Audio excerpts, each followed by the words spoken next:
إن الحمد لله نحمده ونستعينه ونستغفره ونعوذ بالله من شرور أنفسنا ومن سيئات أعمالنا من يهده الله فلا مضل له ومن يضلل فلا هادي له وأشهد أن لا إله إلا الله وحده لا شريك له وأشهد أن محمدا عبده ورسوله يا أيها الذين آمنوا اتقوا الله حق تقاته ولا تموتن إلا وأنتم مسلمون يا أيها الناس اتقوا ربكم الذي خلقكم من نفس واحدة وخلق منها زوجها وبث منهما رجالا كثيرا ونساء واتقوا الله الذي تساءلون به والأرحام إن الله كان عليكم رقيبا يا أيها الذين آمنوا اتقوا الله وقولوا قولا سديدا يصلح لكم أعمالكم ويغفر لكم ذنوبكم ومن يطع الله ورسوله فقد فاز فوزا عظيما وإن خير الكلام كلام الله وخير الهدي هدي محمد صلى الله عليه وسلم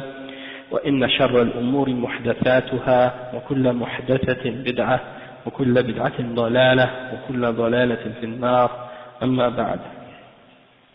Donc aujourd'hui c'est le cours numéro 25 dans la série de Al-Aqidah al-Wasitiyya expliqué par le Cheikh Salih al-Fawzan. Et aujourd'hui on va expliquer le chapitre où le Cheikh explique وجوب الإيمان بأن القرآن كلام الله حقيقة, l'obligation de croire que le Coran c'est réellement la parole d'Allah subhanahu wa ta'ala.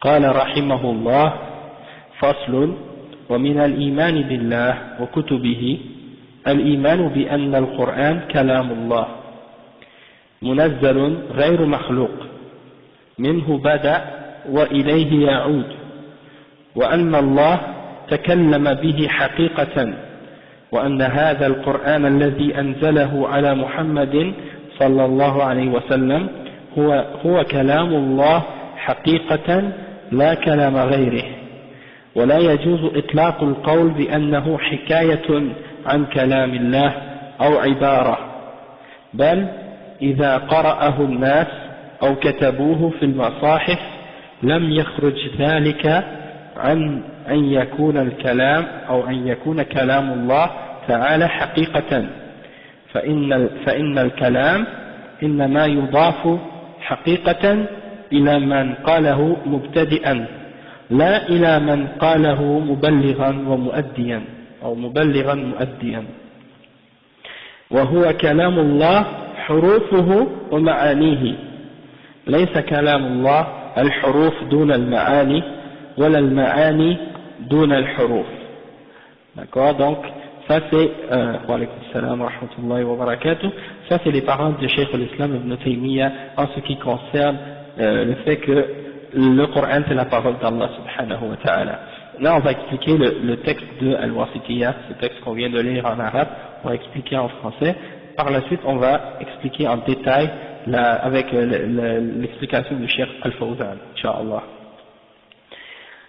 Donc il dit rahimahullah, ce chapitre-là c'est au sujet de la foi en Allah. Il dit parmi les choses qui ont la foi en ce qui concerne la foi en Allah subhanahu wa ta'ala, parmi les choses qui font partie de croire en Allah, il faut croire en ses livres. Ok? Donc il faut croire aux livres que Allah a révélés. Et parmi les choses qui font partie de la foi au livre d'Allah subhanahu wa ta'ala, il faut croire que le Coran est la parole d'Allah subhanahu wa ta'ala, que le Coran c'est la parole d'Allah subhanahu wa ta'ala, et il est révélé, Allah l'a fait descendre et il n'est pas créé, غير مخلوق, donc c'est l'attribut d'Allah subhanahu wa ta'ala, c'est sa parole et ce n'est pas créé. منه بدأ وإليه يعود. Ce Coran, il vient d'Allah subhanahu wa ta'ala et c'est à lui qu'il va retourner. Et il faut croire également que c'est la parole d'Allah subhanahu wa ta'ala et c'est lui-même qui l'a parlé, qui a parlé réellement. C'est sa parole réellement. D'accord? C'est pas la parole de quelqu'un d'autre. Et le cheikh il dit ensuite, il faut croire également que ce Coran, c'est Allah subhanahu wa ta'ala qui l'a fait descendre sur le prophète Muhammad sallallahu alayhi wa sallam. Donc ce Coran qui est descendu sur le prophète Mohammed sallallahu alayhi wa sallam et qui lui a été révélé, c'est la parole d'Allah réellement, et ce n'est pas la parole d'autre que Allah subhanahu wa ta'ala. Et c'est pas permis de dire que c'est une expression de la parole d'Allah ou disons une histoire de la parole d'Allah, ou bien un racontage, ou bien comme on peut dire hikaya, disons un récit de la parole d'Allah, ou bien une expression de la parole d'Allah. C'est la parole d'Allah, c'est pas une expression de la parole d'Allah, et on va expliquer pourquoi le cheikh par la suite, on va expliquer pourquoi il dit ça. D'accord? Après il dit, en fait, quand les gens récitent le Coran, et quand on le lit, quand on l'écrit dans les masahif, et quand on le récite, ça ne fait pas ça sortir du fait que c'est réellement la parole d'Allah. Même qu'est-ce qu'on lit dans le mushaf, c'est la parole d'Allah. Et quand on le récite, la voix de la personne qui le récite, quand on entend quelqu'un réciter le Coran, qu'est-ce qu'il est en train de réciter? C'est la parole d'Allah. D'accord? Et il dit que, on dit que cette parole-là, on l'associe uniquement à celui qui l'a dit au début. C'est-à-dire le premier qui l'a dit, c'était Allah subhanahu wa ta'ala. Même si, par la suite, nous on la transmet cette parole, et on la récite, et le prophète sallallahu alayhi wa sallam l'a récité, Jibril l'a récité au prophète Muhammad sallallahu alayhi wa sallam, et le prophète Muhammad sallallahu alayhi wa sallam l'a récité aux sahaba, mais ça ne fait pas sortir, ça ne veut pas dire que ça sort du fait que c'est la parole d'Allah. Ça reste toujours la parole d'Allah. Ok? Ça on va expliquer encore une fois en détail après. Et il dit que le Coran en entier c'est la parole d'Allah. Ses lettres et sa signification. Et donc il dit c'est pas la parole d'Allah, c'est pas seulement les lettres sans le sens ou sans la signification, et ce n'est pas non plus la signification sans les lettres. Donc c'est les lettres et la signification ensemble qui forment la parole d'Allah subhanahu wa ta'ala. Maintenant on va lire l'explication de qu'est-ce que Cheikh al-Islam Ibn Taymiyyah a dit dans l'explication du Cheikh Salih al-Fawzan. Il dit donc الشرح من أصول الإيمان الإيمان بالله والإيمان بكتبه كما سبق، ويدخل في هذين الأصلين الإيمان بأن القرآن كلام الله، فالإيمان بالله عز وجل يتضمن الإيمان بصفاته وكلامه من صفاته، فإن الله تعالى موصوف بأنه يتكلم بما شاء وإذا شاء، ولم يزل ولا يزال يتكلم وكلامه لا ينفد، ونوع الكلام في حقه أزلي أبدي ومفرداته لا تزال تقع شيئا فشيئا حسب حكمته تعالى. Donc le cheikh il explique et il dit que parmi les fondements de la foi, il faut croire en Allah subhanahu wa ta'ala, et parmi la foi en Allah subhanahu wa ta'ala et parmi les articles de la foi, il faut croire au Coran, en ses livres. Et donc il faut croire au Coran, et dans ces choses-là qu'on a expliquées, et bien, parmi ces choses-là qui font partie de la foi en les livres qu'Allah a révélés, il faut croire que le Coran est la parole d'Allah. Ça fait partie de croire aux livres. Al-Iman bil-Kutub. Ensuite, il dit que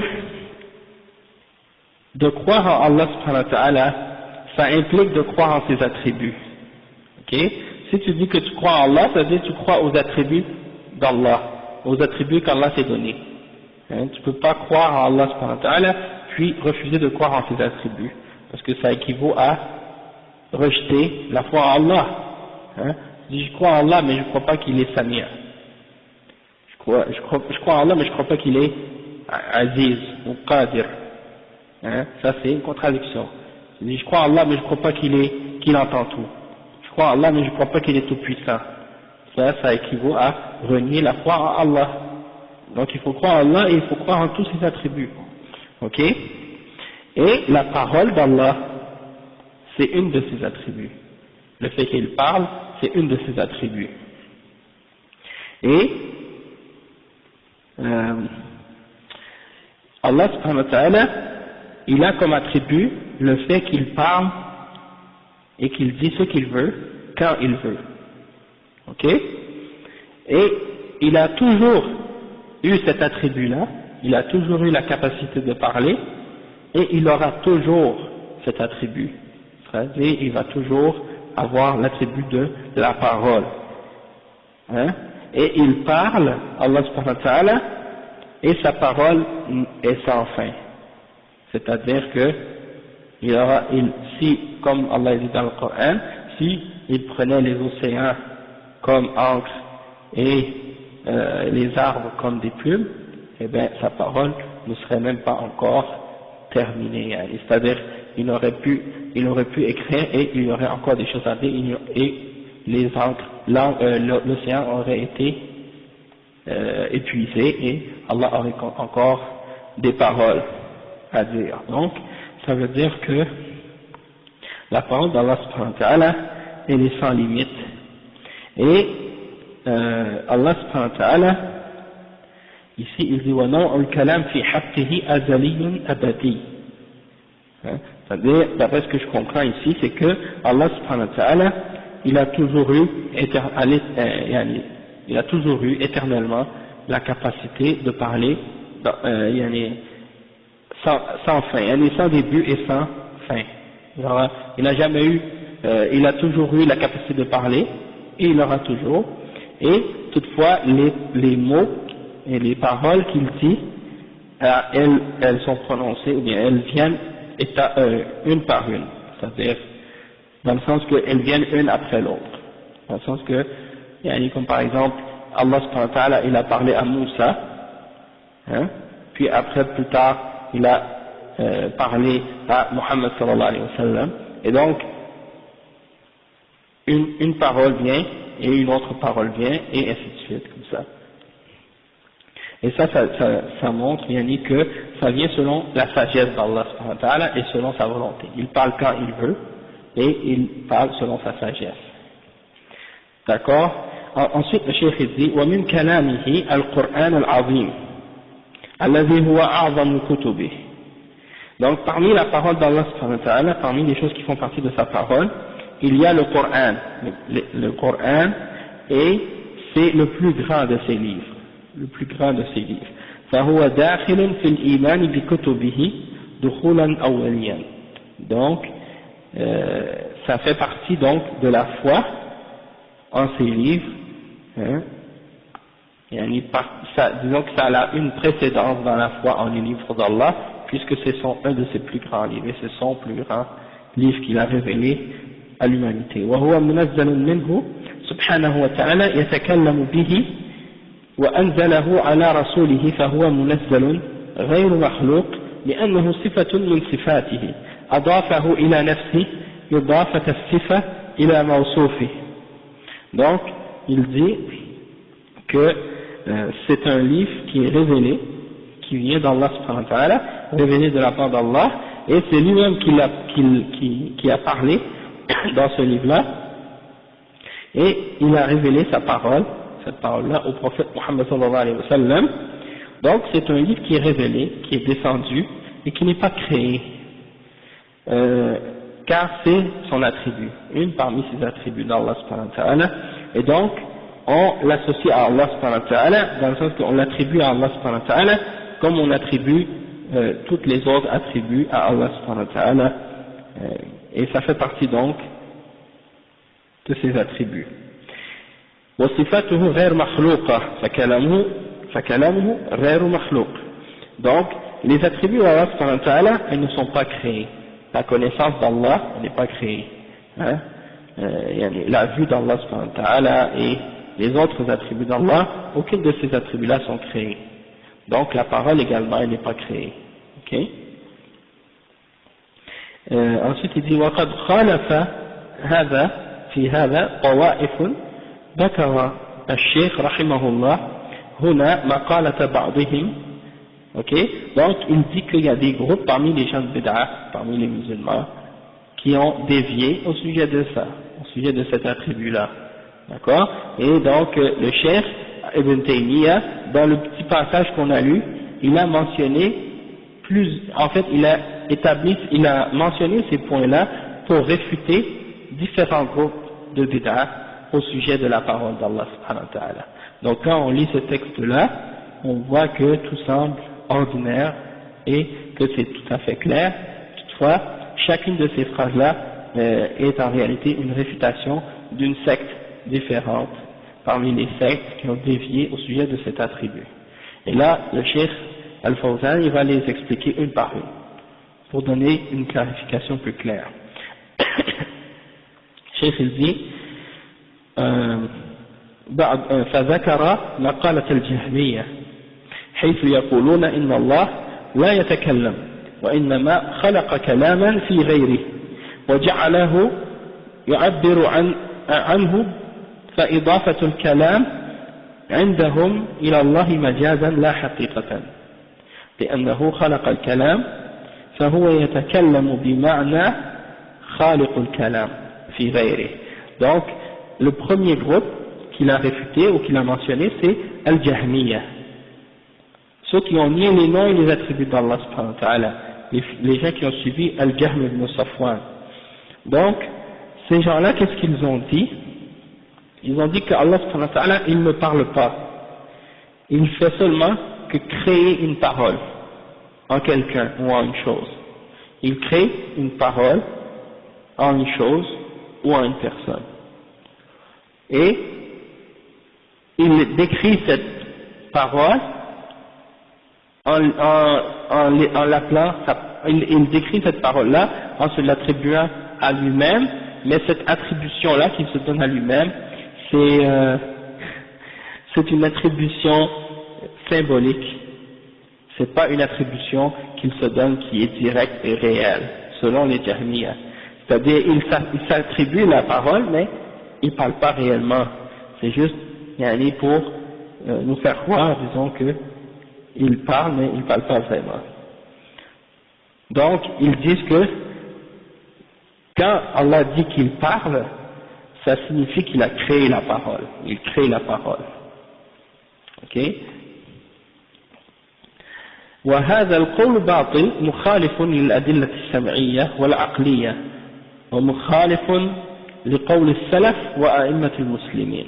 Cheikh il dit que cette parole-là est en contradiction avec les preuves du Coran et de la Sunna, parce que dans le Coran, on voit que Allah il dit qu'il parle, et il parle du Coran en le décrivant comme étant sa parole, et c'est contraire également aux preuves rationnelles également, parce que c'est clair que de dire que quand quelque chose ne parle pas, ou quand quelqu'un ne parle pas, c'est une attribut d'imperfection.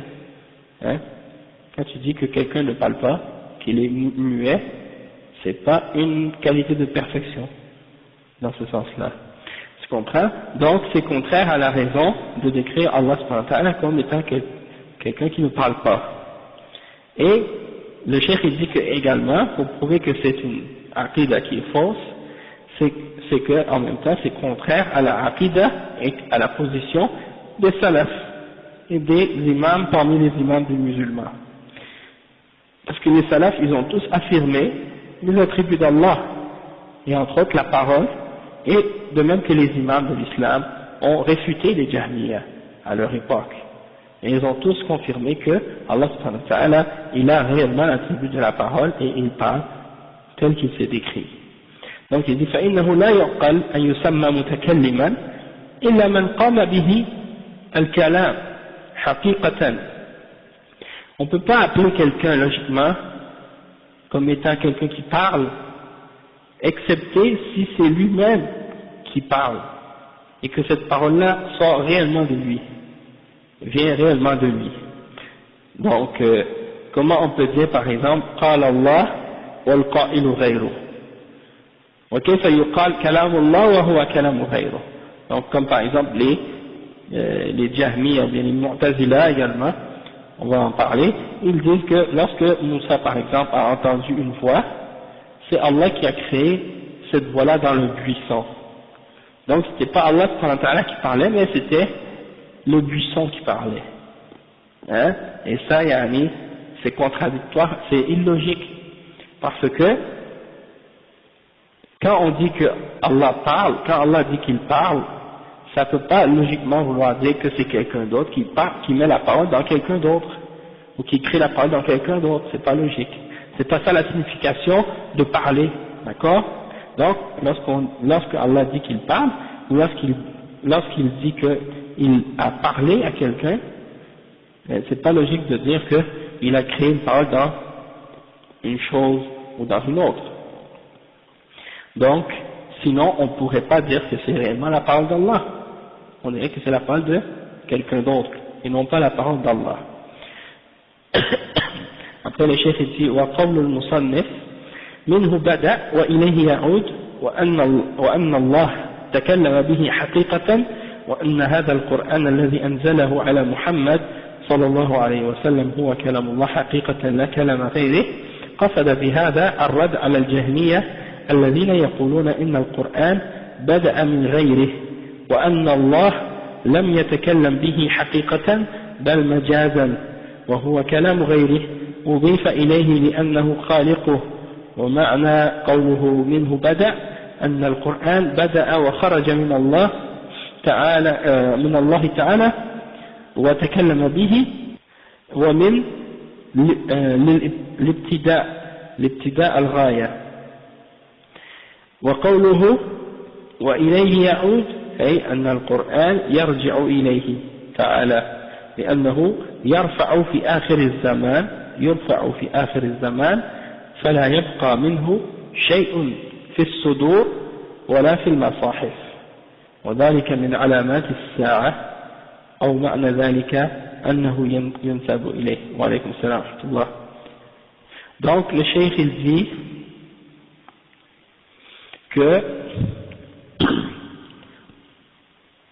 quand le cheikh il dit que la parole d'Allah, le Coran c'est la parole d'Allah, c'est de lui qu'elle vient et c'est vers lui qu'elle va retourner.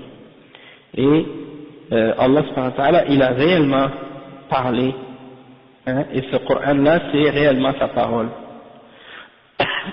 Et le Coran qu'il a fait descendre sur le prophète Mohammed sallallahu alayhi wa sallam, c'est la parole d'Allah réellement et non pas la parole de quelqu'un d'autre. Et il dit, Cheikh Al-Fawzan, que Ibn Taymiyyah, par cette parole-là, il a voulu répondre aux Jahmiyyah, ceux qui disent que le Coran, il a commencé, il vient de quelqu'un d'autre que d'Allah au départ, et que c'est pas lui qui a parlé, hein, c'est-à-dire c'est pas de lui que le Coran vient, et c'est pas lui qui a parlé le Coran réellement, mais c'est seulement symbolique. On lui attribue le Coran d'une façon symbolique uniquement. Donc ils disent que c'est la parole de quelqu'un d'autre, et non pas la parole d'Allah subhanahu wa ta'ala, et on lui attribue cette parole-là, pourquoi? Selon eux, parce qu'elle est créée par Allah, non pas parce que c'est lui qui l'a prononcé cette parole ou parlé. Donc ça c'est ce point-là. Ensuite il dit, et la signification, lorsque le cheikh dit que c'est de lui que ce Coran-là vient, c'est de là que c'est de lui qu'est le départ, hein, au départ il a été il est venu d'Allah subhanahu wa ta'ala, c'est Allah qui a parlé cette parole-là au départ, ça veut dire que c'est de lui que cette parole-là est sortie, et c'est lui qui l'a parlé cette parole. Et ensuite il dit que le Coran il va retourner à lui, et que ça signifie qu'à la fin des temps, Allah subhanahu wa ta'ala va faire revenir vers lui, il va faire remonter vers lui le Coran. Et puis vers la fin des temps, il ne restera plus rien du Coran, ni dans les cœurs, ni dans les masahif, ni dans les textes des livres du Coran. C'est-à-dire Allah subhanahu wa ta'ala va faire revenir vers lui le Coran, il n'y aura plus rien du Coran dans le cœur des gens, ni dans les masahif. toutes ces lettres vont disparaître. Et ça, c'est un des signes du jugement dernier. À la fin du temps, il ne restera plus rien du Coran, ni dans les masahif qu'on a ici dans les mosquées ou d'autres, ni dans nos cœurs, dans les cœurs des gens qui vont être à la fin du temps. Ça, c'est uniquement à la fin du temps. Et ça fait partie des signes de la fin des temps. ومعنى ذلك أو معنى ذلك أنه ينسب إليه. Ou bien une autre explication de ça, quand on dit وإليه يعود, c'est-à-dire qu'il est attribué ce Coran-là à Allah subhanahu wa ta'ala, dans le sens que c'est sa parole à lui. D'accord? Ensuite le cheikh dit ثم ذكر الشيخ رحمه الله هنا مقالة الكلابية أتباع عبد الله بن سعيد ابن كلاب في القرآن أنه حكاية عن كلام الله، وأن لأن كلام الله عندهم هو المعنى القائم في نفسه لازم لذاته كلزوم الحياة والعلم لا يتعلق بمشيئته وإرادته، وهذا المعنى القائم في نفسه غير مخلوق. وهذه الألفاظ المكونة من حروف وأصوات مخلوقة وهي حكاية لكلام الله وليست هي كلامه. Donc là le cheikh explique maintenant que Ibn Taymiyyah a mentionné l'autre position, une autre position des gens de Bid'a, c'est la position de ce qu'on appelle Al-Kullabiyya. Et Al-Kullabiyya, qui sont-ils? Ce sont les gens qui ont suivi Abdullah ibn Sa'id Al-Kullab. Ok? Et eux, qu'est-ce qu'ils disent au sujet du Coran? Ils disent que le Coran, c'est un récit de la parole d'Allah. Ce n'est pas la parole d'Allah elle-même. Pourquoi? Parce que pour eux, la parole d'Allah, ce n'est pas qu'est-ce qu'on récite dans le Mus'haf ou les lettres qu'on entend quand l'imam récite le Coran. Pour eux, ça, c'est pas ça qui est la parole d'Allah. La parole d'Allah, c'est la signification. Pour eux, c'est la signification d'Allah qui est en lui. C'est la signification qui est en lui. Et pour eux, cette parole-là, elle est par rapport à Allah subhanahu wa ta'ala comme l'attribut de la vie pour Allah ou comme l'attribut de la connaissance. Elle n'est pas reliée avec sa volonté et elle n'est pas reliée à son irada ni à sa mashia. Ça veut dire que pour eux c'est une attribut uniquement de son être, de sa personne. Ça fait partie d'Allah comme sa vie, comme sa connaissance, c'est pas relié à sa volonté. C'est-à-dire il parle pas quand il veut, c'est quelque chose qui fait partie de son être et c'est la signification qui est en lui. Donc ça c'est leur notion à eux, comment ils comprennent qu'est-ce que c'est la parole d'Allah. Donc eux ils disent que cette signification-là qui est en lui, elle n'est pas créée. Et les lettres qu'on entend, et les mots qu'on entend prononcer quand on entend le Coran, ça, pour eux, c'est créé. Et c'est un récit de la parole d'Allah. Et ce n'est pas sa parole réelle. Et les Asha'ira, ils suivent Al-Kullabiyya dans ce point-là, ceux qui se prétendent Asha'ira, sauf qu'ils ont une petite différence entre les deux. On va le voir tout de suite, c'est ça que le cheikh explique ensuite. Il dit وذكر مقالة الأشاعرة أتباع أبي الحسن الأشعري أن القرآن عبارة عن كلام الله لأن كلام الله عندهم معنى قائم في نفسه. عندهم الكلام معنى أو معنى قائم في نفسه وهذا المعنى غير مخلوق. أما هذه الألفاظ المقروءة فهي عبارة عن ذلك المعنى القائم بالنفس وهي مخلوقة ولا يقال إنها حكاية عنه. Donc les Asha'ira maintenant ils ont une autre façon d'expliquer leur aqidah un peu différente par rapport au Kullabiyya. Toutefois c'est presque la même chose, c'est très proche. C'est que eux ils disent, ce sont les fidèles de Abu al-Hassan al-Ash'ari qui est né en 270 et qui est mort en 330 Hijri, Donc, les gens qui ont suivi cet homme-là, eh ben, ils disent que le Coran, c'est une expression de la parole d'Allah subhanahu wa ta'ala. Parce que pour eux, la parole d'Allah subhanahu wa ta'ala, c'est la signification qui est en Allah subhanahu wa ta'ala. La signification du Coran qui est en Allah. Et non pas les lettres et les mots qu'on entend réciter. D'accord? Donc pour eux, les mots et les lettres qu'on entend quand quelqu'un récite le Coran, hein, les mots et les lettres, c'est pas ça qui est la parole d'Allah. Pour eux, ça c'est une création, c'est pas la parole d'Allah subhanahu wa ta'ala. Pour eux, la parole d'Allah, c'est la signification qui est en Allah subhanahu wa ta'ala par rapport à cette parole-là. C'est la signification seulement, non pas les lettres, non pas le mot. Ok? Donc eux, qu'est-ce qu'ils ont fait? Les deux ont fait cette erreur. Il y a les Kullabiyya et les Asha'ira, les deux ont une erreur à ce sujet-là. Ils ont divisé entre la parole et sa signification. Ils ont dit la parole, elle est créée, hein, le Coran il est créé, mais c'est la signification du Coran qui n'est pas créée. Donc ils ont divisé la chose en deux, puis ils ont attribué à Allah la signification seulement, et la parole ils ont dit non, ça c'est créé, comme les Mu'tazila et comme les Jahmiya. D'accord?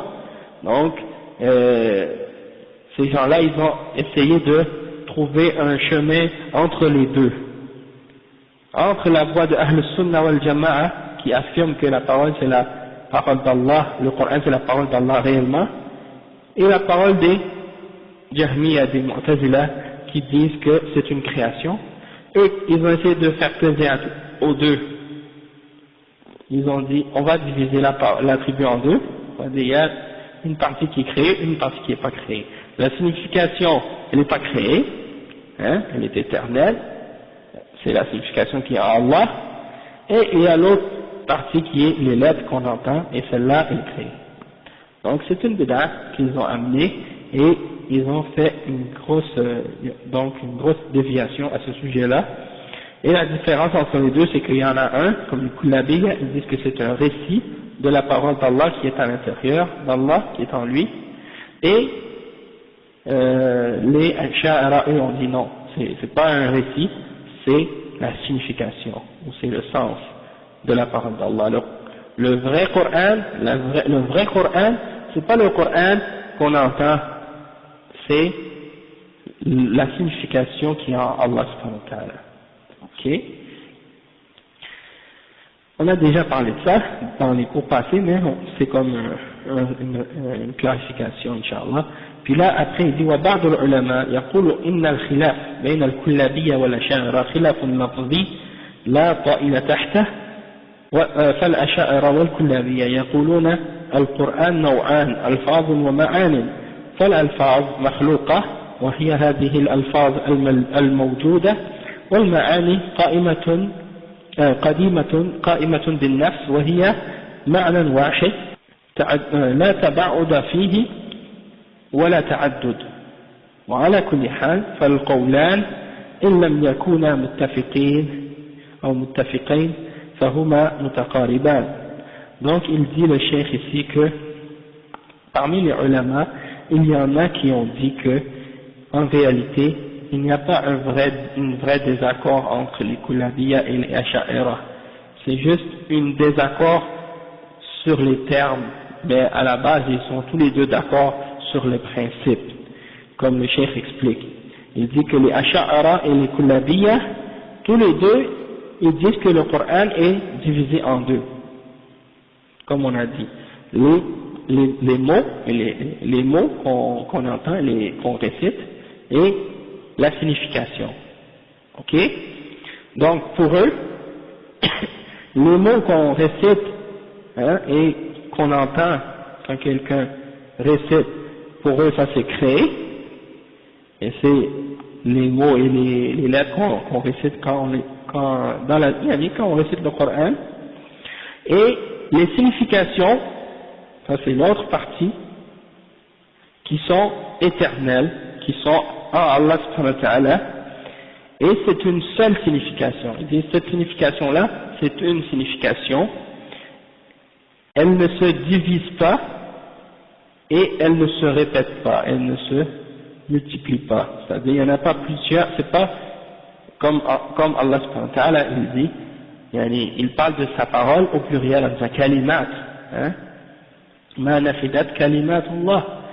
Et le prophète sallallahu alayhi wa sallam, il disait, a'udhu bi kalimatillahi at-tammat min sharri ma khalaq. Donc Allah subhanahu wa ta'ala, il a plusieurs paroles, il parle tout le temps, hein, quand il veut, il parle. Et dans le Coran, il y a combien de mots, hein? Il y a des milliers de mots dans le Coran. Eux, ils croient que la parole d'Allah, les Asha'ira, croient que la parole d'Allah c'est la signification, qu'Allah est, c'est une seule signification. Elle ne se répète pas. Donc ça c'est leur notion qui est basée sur quoi? Sur la philosophie grecque. Toutes ces idées-là que les gens du Bid'a apportent, les Asha'ira, les Jahmiya, les Mu'tazila, quand ils parlent des attributs d'Allah, c'est toutes des affaires qui sont revenues d'Aristote puis de Platon. Ils essaient d'interpréter le Coran et d'interpréter et de parler à propos d'Allah en retournant ces idées-là à des idées platoniciennes ou bien à des idées d'Aristote ou bien des idées de la philosophie grecque ou de la logique grecque, soi-disant. Et ils essaient de prétendre que ça c'est islamique. Hein? Donc, c'est ça qui a introduit dans l'islam toutes ces innovations, toutes ces sectes et toutes ces bid'ah. Parce que ces gens-là, ils se sont dit, bon, la philosophie, c'est la logique, c'est la raison, donc ça doit être en accord avec l'islam. Donc, il faut qu'on arrive à, disons, les mettre ensemble pour que ça soit en accord et que ça soit pas en contradiction.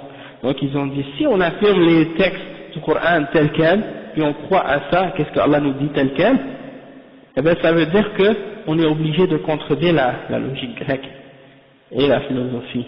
Donc, qu'est-ce qu'on va faire? On va interpréter la parole d'Allah pour que ça soit en accord avec ce que les philosophes grecs ont dit. Comme ça, on ne va pas être en contradiction. Ok? Et c'est ça l'erreur qu'ils ont fait. De vouloir faire plaisir aux Grecs, plutôt que de suivre la révélation d'Allah et de se soumettre à la vérité. Non. Exactement. Exactement. Les gens de Bid'a aujourd'hui font la même chose avec les autres principes des occidentaux. Et ces principes-là, comme la démocratie et les autres principes que le frère a mentionnés, l'islam, les droits de l'homme, hein, l'islam,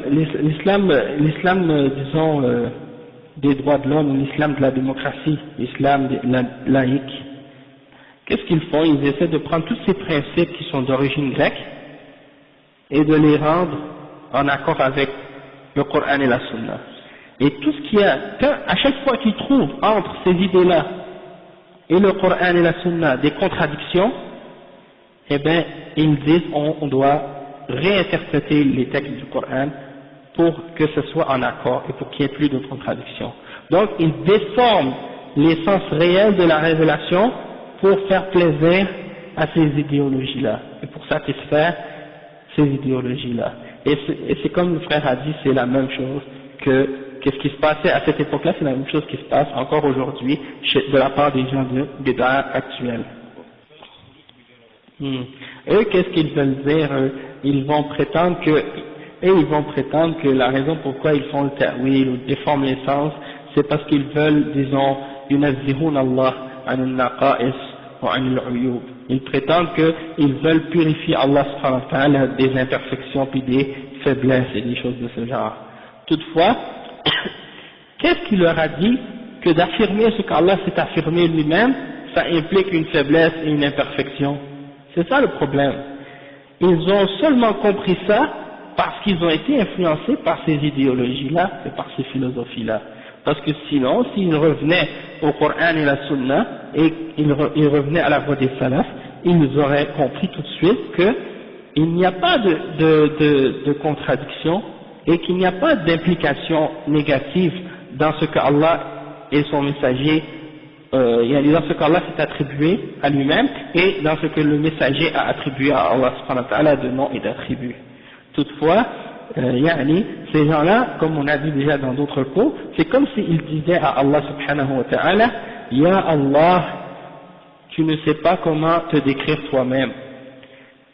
Et Ya Rasulullah, tu ne sais pas comment parler à propos d'Allah subhanahu wa ta'ala. Et donc nous, on va réinterpréter tes paroles et on va changer leur signification pour te décrire d'une manière meilleure que celle que tu t'es décrit toi-même.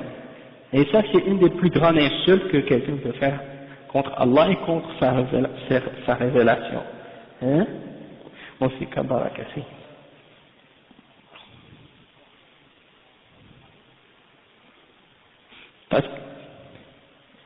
Ouais, pour dire que, pour eux, c'est de dire que Allah parle, ça implique toutes sortes d'implications, selon eux, qui font en sorte que si tu les attribues, si tu les affirmes à Allah subhanahu wa ta'ala, il y a donc pour eux une ressemblance entre Allah et sa création, et donc ça implique, voici ce qu'ils disent.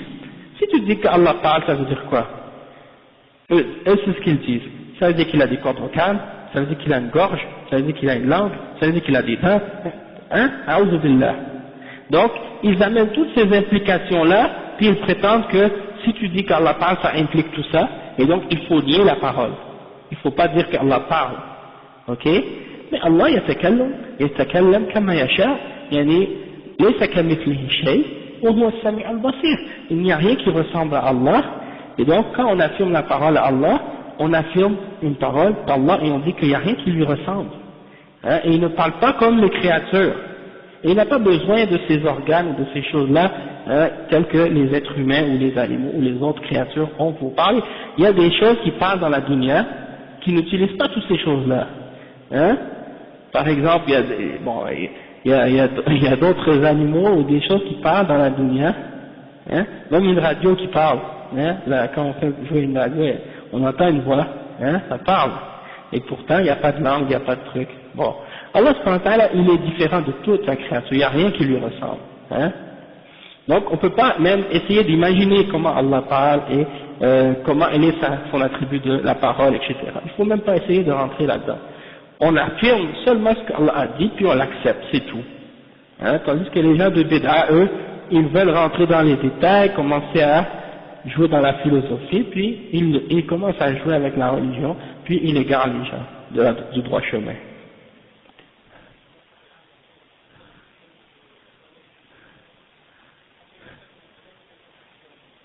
يتكلم كما يشاء مثلا أي ليس كالبشر ولكن كلامه القرآن هذا كلامه تكلم بالعربية وتكلم بالعبرية لما تكلم بالتوراة التوراة كان كلامه كذلك والإنجيل كلامه كذلك les autres révélations qu'Allah a fait comme la Torah c'était sa parole elle était en hébreu et l'Injil aussi donc tout ça c'est la parole d'Allah, et Allah parle comme il veut, excepté que la parole d'Allah et la parole des créatures, elle n'est pas comparable. Et c'est pour ça que le Coran c'est un miracle, et personne ne peut l'imiter. Quand le prophète Allah a dit, si ce livre-là, si vous êtes capable de produire un seul verset, amenez-le, et vous n'êtes pas capable. Donc pourquoi? Parce que c'est la parole d'Allah, c'est pas la parole d'un être humain. Et les mouchriquins, ils ont dit quoi? In hada illa qawlul bashar. Mais ça c'est une parole d'un être humain, ou des choses de ce genre. Alors, Allah subhanahu wa ta'ala, il les a défiés. Il a dit, alors amenez quelque chose de semblable, si vous êtes capable. Et ils n'ont rien amené de semblable. Donc ça c'est la parole d'Allah, d'accord? Et c'est pour ça que, c'est un miracle. Et il n'y a rien qui ressemble à la parole d'Allah subhanahu wa ta'ala. Et ensuite, qu'est-ce qu'il dit le cheikh? Il dit donc que les deux paroles, les paroles des Kullabiyya et les paroles des Ash'ira sont très très proches. Même si on dit qu'elles ne sont pas pareilles, tout de même, on peut quand même dire qu'elles sont très proches les unes des autres. Puis en fait, l'histoire entre Al-Kullabiyya et Al-Ash'ariyya, en fait, c'est que, pour dire la vérité, c'est que Abu al-Hassan al-Ash'ari, il a été, avant d'être, disons, avant de se séparer, avant de venir avec sa propre position, il a été 40 ans dans la secte des Mu'tazila. Et les Mu'tazila, eux, ils nient les attributs d'Allah. Ils disent qu'Allah ne parle pas réellement. Ils disent que c'est une création, sa parole c'est une création. D'accord? Ensuite, il a quitté les Mu'tazila, il est resté 40 ans avec eux. Après, il est rentré avec les... en fait, il a suivi par la suite, quand il a quitté les Mu'tazila, il a suivi la position de Abdullah ibn Sa'id al-Kullab. Hein? Il a été, disons, influencé par ses positions à lui. Et c'est pour ça que par la suite, il est venu avec une position qui est très proche de celle de al-Kullab. Ok? Puis, c'est à la fin de sa vie qu'il s'est séparé de al-Kullab et qu'il est revenu à la position des Salaf Salih et qu'il a dit ma aqida c'est la aqida de l'imam Ahmad et des autres imams de Ahl Sunnah. Et il s'est désavoué de la position qu'il avait de Al-Kullabiyya auparavant. Et il a écrit 2 livres pour montrer qu'il est revenu à Ahl Sunnah wal Jama'a et qu'il affirmait tous les attributs. Et il a écrit le livre qui s'appelle Al-Maqalat al-Islamiyyin et il a écrit un autre livre qui s'appelle Al-Ibana min Usul al-Diyana. Et dans ces 2 livres-là, il a exprimé clairement qu'il revenait à la position de l'imam Ahmad et à la voie de Ahl Sunnah wal Jama'a. D'accord? Toutefois, les gens aujourd'hui qui disent qu'ils sont Ash'ara, ils ne suivent pas la dernière position de Abu al-Hasan al-Ash'ari, mais ils suivent sa position intermédiaire qu'il a suivie après avoir quitté les Mu'tazila. D'accord? Donc ça c'est un point important à comprendre pour comprendre cette distinction entre les deux. Ensuite on dit wa alaykum salam wa rahmatullahi wa barakatuh.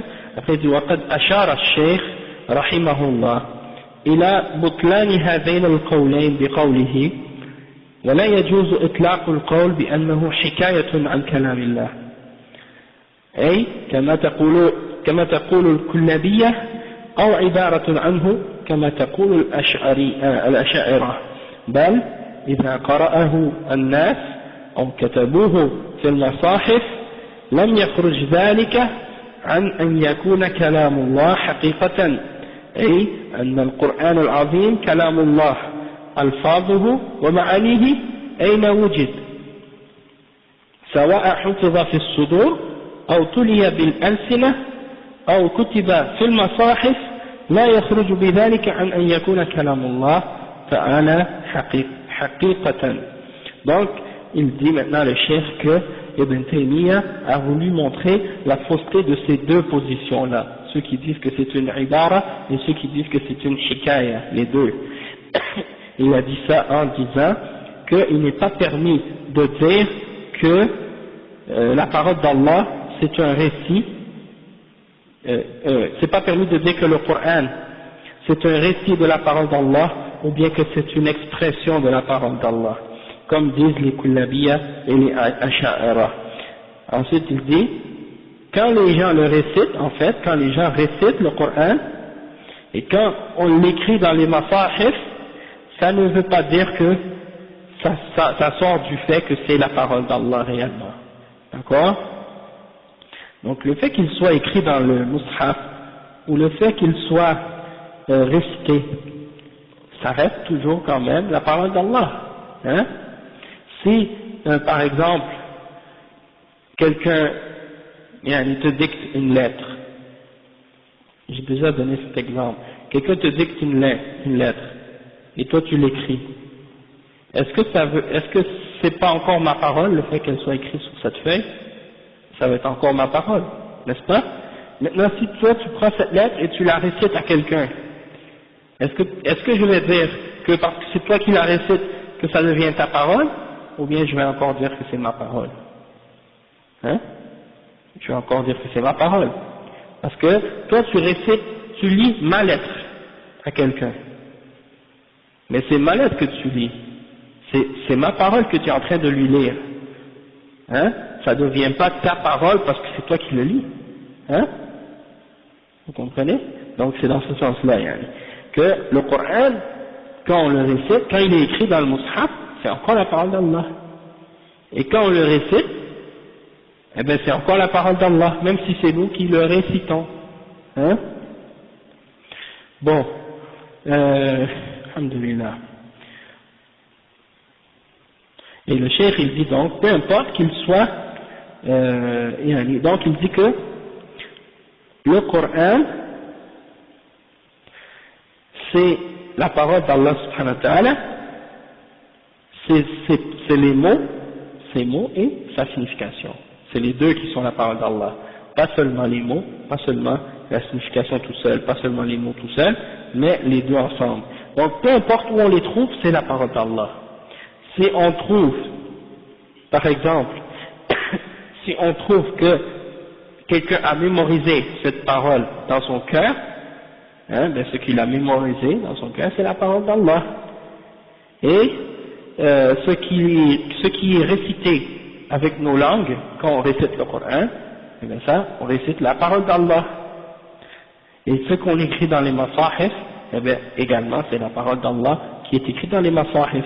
Et tout ça, ça ne fait pas sortir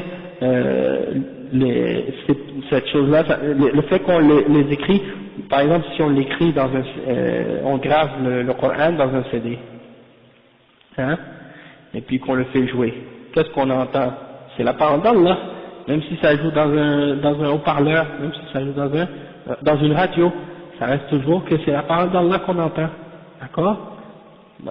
Dans ce sens-là. Ok, mais il faut toutefois faire la distinction que l'encre et le papier, ça c'est créé, c'est pas la parole d'Allah. L'encre et le papier, ça c'est quelque chose de créé. Et la voix de la personne qui le récite, c'est sa voix à lui.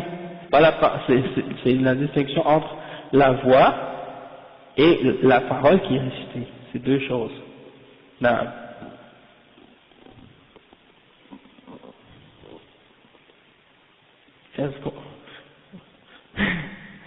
Ouais, on a déjà posé la question à un cheikh à ce sujet-là. Le cheikh il dit c'est mieux d'éviter ça, de ne pas rentrer avec le CD dans les toilettes, de même avec une radio, hein, pour le respect pour le Coran.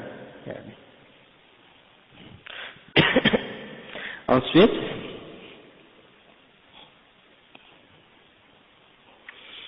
le cheikh il dit quoi? Il dit لا يخرج اوكي on a dit ça déjà. ثم ذكر الشيخ رحمه الله دليل ذلك فقال فإن الكلام إنما يضاف حقيقة إلى من قاله مبتدئا لا إلى من قاله مبلغا ومؤديا فإن المبلغ المؤدي إنما يسمى واسطة فقط. Le cheikh il dit que Allah subhanahu wa ta'ala la preuve que ça c'est la parole d'Allah subhanahu wa ta'ala réellement, et que la parole on l'attribue uniquement à la personne qui l'a dit au début et non pas celui qui la transmet cette parole là.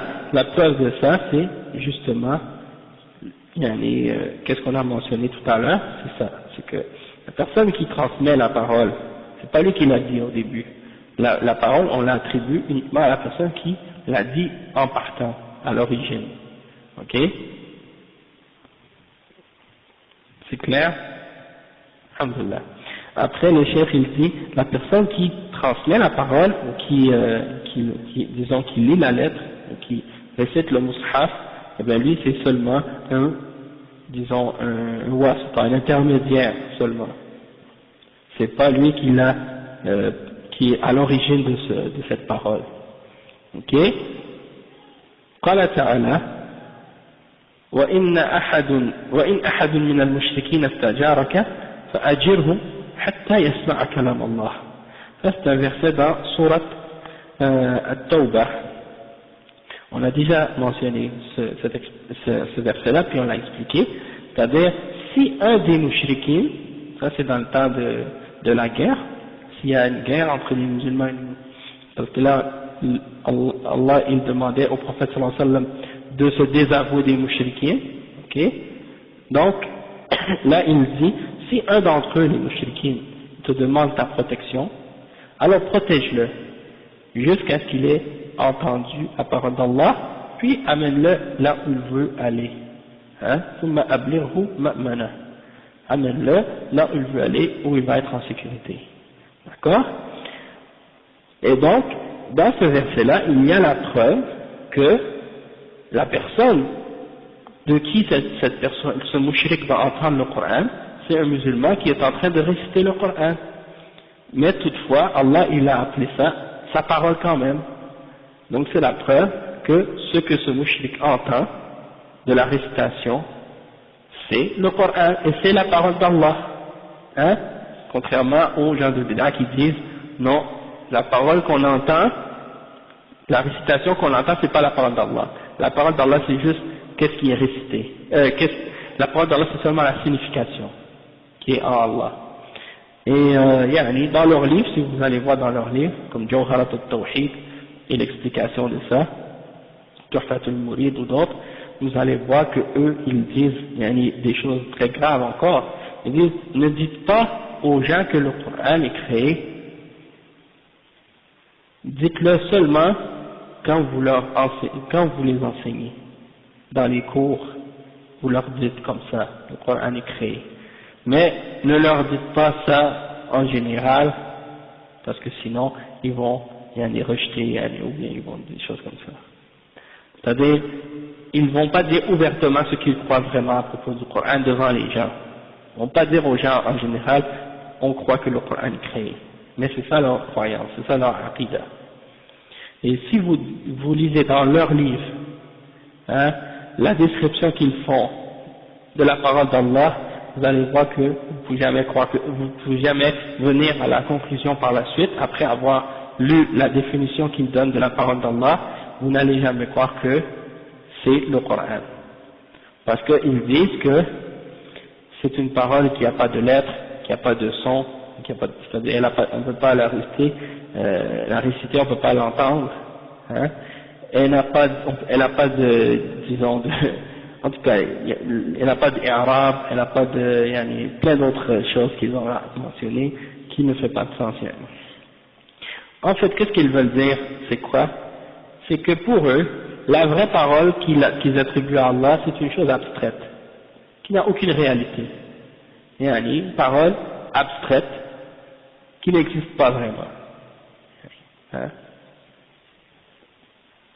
Ouais, c'est ça. Ceux qui disent Allah existe sans place. Ça veut dire il est nulle part. Hein? Ça veut dire Allah existe sans place, il est nulle part. Hein? Et il n'est pas en haut, il n'est pas en bas, il n'est pas à l'intérieur du monde, il n'est pas à l'extérieur du monde. Il est nulle part. Et il y a les autres qui disent il est partout. Il y a les autres extrémistes qui disent Dieu est partout. Hein? Il est dans le cœur, il est partout. Et il y a les autres extrémistes qui disent il est nulle part. Hein? Bila makan, sans endroit. Hein? Donc ça c'est les deux extrêmes. Et nous on dit comme Allah dit, Ar-Rahman ala al-Arsh istawa. Allah subhanahu wa ta'ala c'est élevé au-delà de sa création. Kama yaliqu bi jalalihi, comme ça convient à sa majesté, etc. Exactement. Même, c'est vrai, c'est ce que le frère dit. Même dans les livres de religion, comme maintenant, quand il parle, quand l'auteur écrit, il cite ses propres paroles, puis quand il mentionne un verset, il ouvre une parenthèse, il met quelque chose et il ferme la parenthèse, et ça c'est pour montrer que c'est pas la parole de l'auteur, c'est la parole d'Allah subhanahu wa ta'ala. Hein, pour séparer sa parole de la parole d'Allah subhanahu wa ta'ala, pour faire comprendre que il est en train de citer le Coran. D'accord? Donc ça c'est un exemple. Et après le cheikh il dit wassama al-mazkour. Donc le fait que Allah subhanahu wa ta'ala dit fa'ajirhu hatta yasma'a kalam Allah, ça c'est la preuve qu'on peut entendre la parole d'Allah. Parce que Allah il dit alors protège-le ou garde-le jusqu'à ce qu'il entende la parole d'Allah. Eux, les gens du Bid'a, parmi les Asha'ira et les autres, ils disent que la parole d'Allah, c'est pas possible de l'entendre.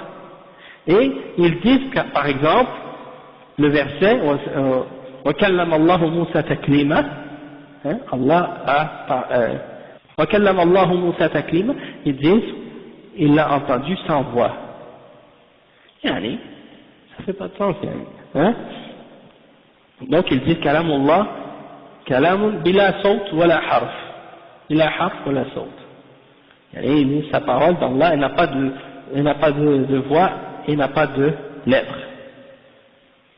Donc le Coran il a des lettres, alors si la parole d'Allah n'a pas de lettres, alors sa parole, le Coran c'est pas sa parole. Hein?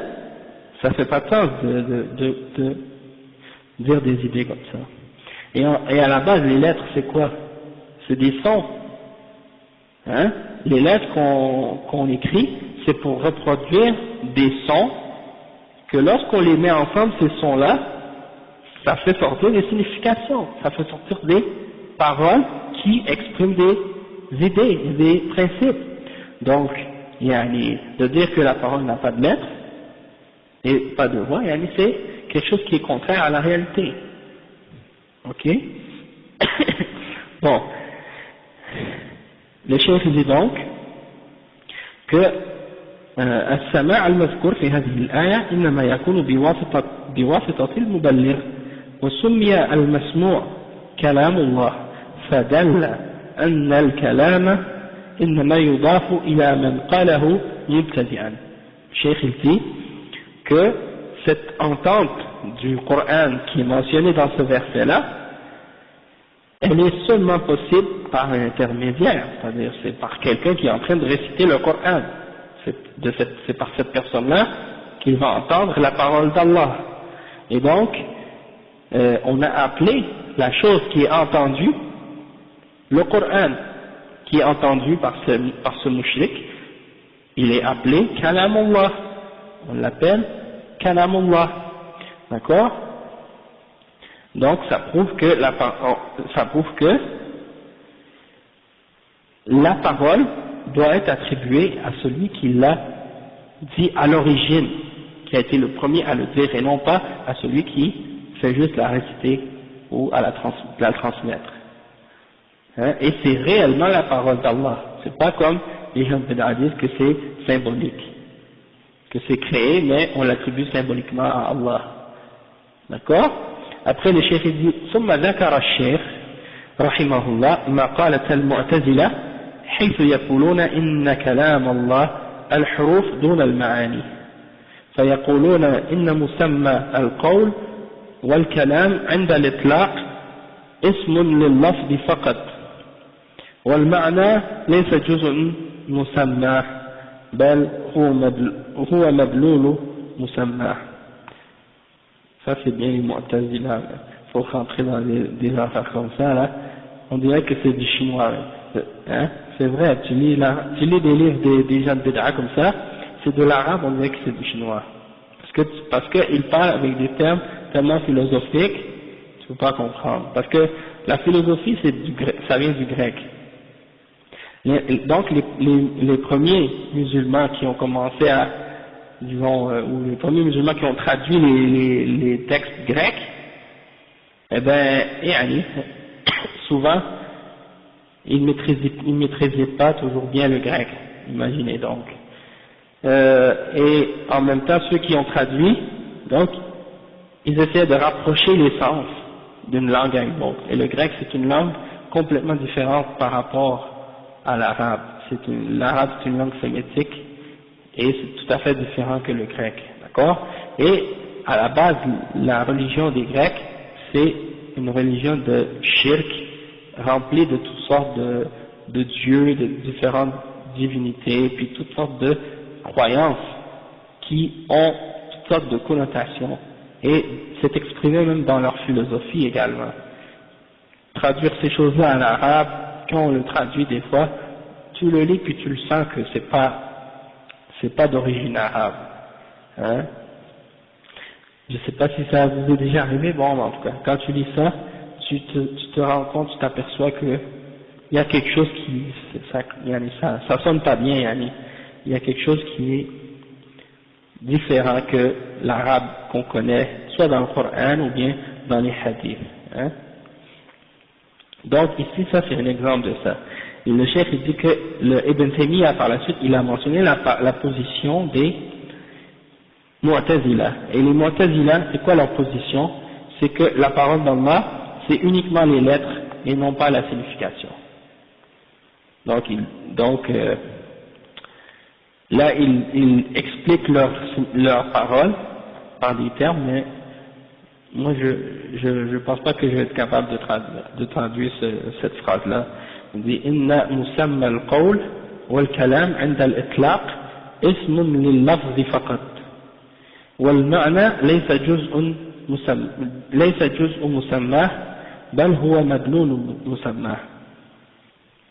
Dans le fond, en fait, c'est un peu qu'est-ce qu'ils font avec les noms d'Allah subhanahu wa ta'ala.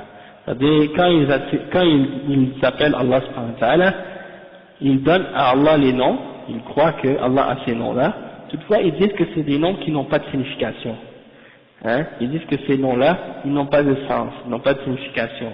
Donc, c'est pour ça que eux, ils disent par exemple que Allah subhanahu wa ta'ala, il est Sami'un bila sama', Alimun bila ilm, Qadirun bila qudra.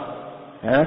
Donc, ils disent par exemple que Allah, il a l'ouïe, il est le bien, mais il n'a pas d'ouïe. Il est le puissant, mais il n'a pas de puissance. Il est le savant, ou celui qui a la science, mais il ne sait pas. Il est le savant, mais il n'a pas de connaissance. Ou des choses de ça, c'est les paroles des Mu'tazila. Pourquoi? Parce qu'ils ne veulent pas affirmer les attributs. Et les significations de ces noms-là, c'est ça qui implique l'attribut. Donc, ça doit être quelque chose dans ce sens-là que ils disent que la parole d'Allah, c'est les lettres et non pas la signification, pour nier que Allah a l'attribut de la parole. Allahu a'lam.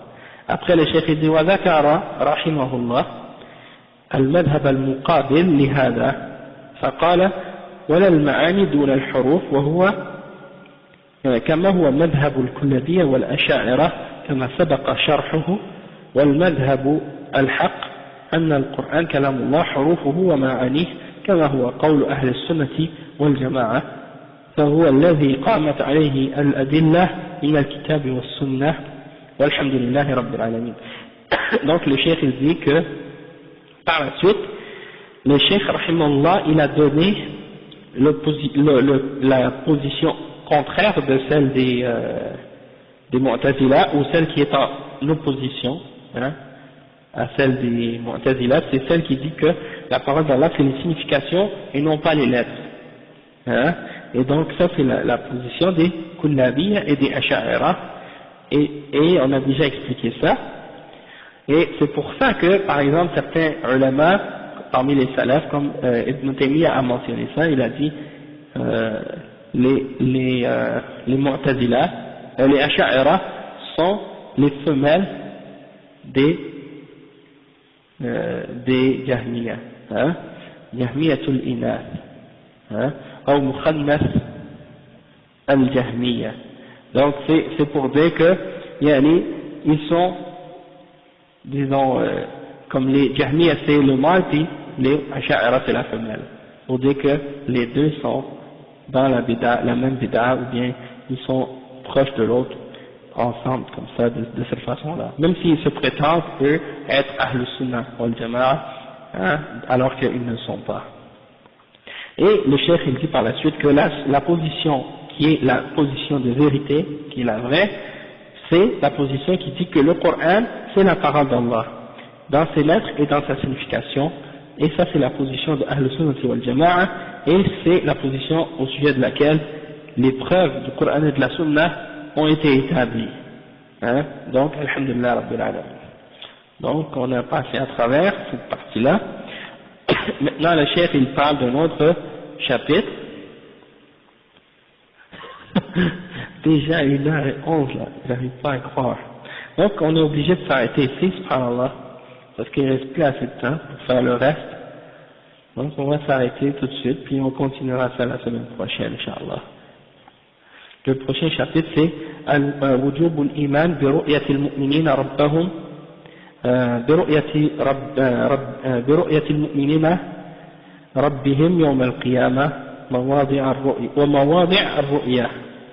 Donc l'obligation de croire que les croyants vont voir Allah subhanahu wa ta'ala au jour de la résurrection, ok, et donc après ce sera la foi au jour dernier et qu'est-ce qu'il y aura dans la tombe, et après on rentre dans les signes du jugement dernier, puis qu'est-ce qui arrive au jugement dernier, puis al-hawd, puis les trucs de ce genre comme qu'est-ce qui a rapport avec al-akhirah, puis al-shafa'a, puis après on rentre dans al-qadar, les degrés de al-qadar en détail, et af'al al-ibad, les actions des créatures, et la personne qui fait les kaba'ir, etc., qu'est-ce qu'on dit à leur sujet, puis après qu'est-ce qui est obligatoire par rapport aux sahaba, hein, la position de Ahl Sunnati wal Jama'a par rapport aux sahaba, et la position de Ahl Sunnati wal Jama'a par rapport aux sahaba, ça c'est expliqué aussi, le fait de faire précéder Ali sur les autres, c'est quoi, qu'est-ce qu'on dit là-dessus, la position la position de Ahl Sunnah wal Jama'a par rapport à Ahlul Bayt, les gens de la famille du prophète sallallahu alayhi wa sallam, la position de Ahl Sunnah wal Jama'a vis-à-vis des épouses du prophète sallallahu alayhi wa sallam, après le fait que les gens de Ahl Sunnah wal Jama'a se désavouent de la position des gens de Bid'ah par rapport à leur position vis-à-vis des Sahaba et leur position vis-à-vis des gens de Ahlul Bayt. Ensuite, la position de Ahl Sunnah wal Jama'a en ce qui concerne les karamat al-awliya, les miracles des hommes pieux, wa sifatu Ahl Sunnah wal Jama'a. Pourquoi les caractéristiques d'Ahl Sunnah wal Jama'a et pourquoi on les appelle Ahl Sunnah wal Jama'a. Ensuite, les choses qui viennent compléter l'aqidah, makarim al-akhlaq, les bons comportements et tous ces autres aspects-là. Puis après c'est fini. Donc il nous reste encore un bon bout avant de terminer. Alhamdulillah. سبحانك اللهم وبحمدك أشهد أن لا إله إلا أنت أستغفرك وأتوب إليك.